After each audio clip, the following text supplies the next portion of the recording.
A new COVID variant is on the radar of epidemiologists around the globe after being discovered in South Africa. Eddie Meyer explains.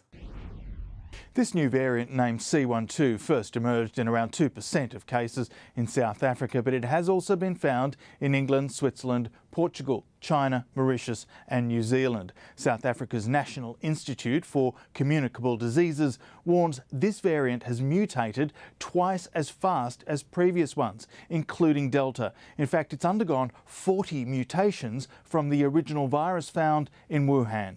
Epidemiologists worldwide are watching it closely but say it's still early days, with the research still to be peer-reviewed. Over the past 20 months, we've seen 25 different variants come along due to mutation. The virus is just not very good at copying itself, so it makes mistakes and we get a new variant. Sometimes that leads to more transmissibility, and Alpha and Delta were two very clear examples of problems. But most variants don't turn out to be much different to the ones that we've seen already.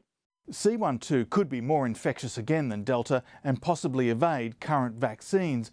But the advice is to be more aware than ever of infection control and hygiene, including washing our hands, wearing masks and social distancing.